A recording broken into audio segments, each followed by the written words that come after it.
আসসালামু আলাইকুম। আজ বাগানে এসে খুব সুন্দর একটা জিনিস দেখলাম। দেখুন, তরমুজ। 5-6 দিন আগে আগেও ছিল না বলা যায়, একদম ছোট একটা করা ছিল। এখন দেখুন, একটা, দুইটা, তিনটা, এখানে একটা, চারটা।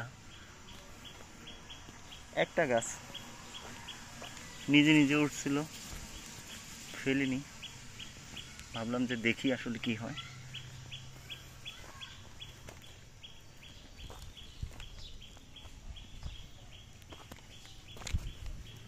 এখানে একটা, এখানে একটা।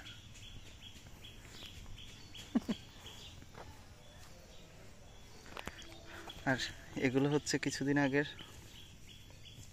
বাদাম গাছ, চীনাবাদাম গাছগুলা।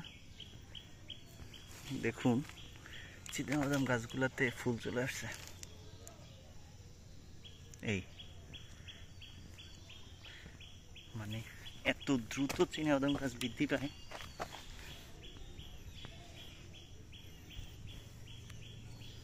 আশ্চর্য।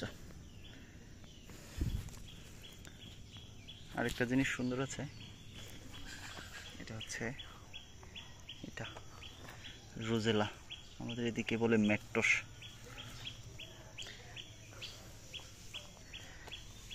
একজনে ছাই দিয়ে গেছিল, ওই দেখো হাতে কি অবস্থা।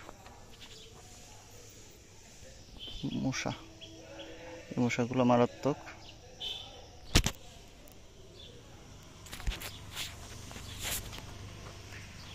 এই ছাইয়ের সাথে মনে হয় বীজগুলো আসছে।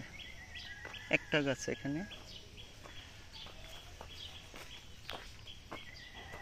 আরেকটা গাছ এখানে উঠছে। আর সবচেয়ে সুন্দর জিনিস হচ্ছে এগুলো দেখুন, যাত্রা খুবই ভালো। মাত্র 15-16টা গাছ এখানে, কত বড় দেখুন। পরশু সকালে একবার নিয়ে গেছি, কালকে তুলি নাই, এখন আবার বড় হয়ে গেছে। এগুলো কাটতে হবে। মানে মাশাআল্লাহ, অনেক সুন্দর। এই গত 1 মাস যাবত প্রায় প্রতি 3 থেকে 4 দিন পর পর হাফ কেজির মতো করে পাওয়া যায়। ছোট 5-6 জনের একটা ফ্যামিলি, মাত্র 15 থেকে 20টা ঢেঁড়স গাছ থাকলেই এনাফ।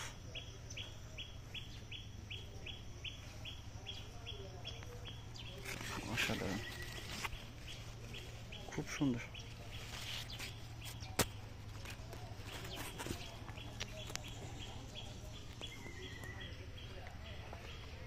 ওইখানে আছে মনে হয় 15 কি 16টা, এখানে আছে আরো 5-6টা গাছ। এই গাছগুলো এত অযত্নে বড় হয়েছে, একটু যদি গোড়াটা খেয়াল করেন। ঢেঁড়স গাছ আমরা জানি যে সোজা হয়ে ওঠে। দেখুন, এই গাছটা এখানে প্রথমে নষ্ট হয়ে গিয়েছিল, মানে এতটাই নষ্ট হয়ে গিয়েছিল যে আমি ভাবছিলাম যে এটা মরেই যাবে, মরে গেছিল বলা যায় এরকম।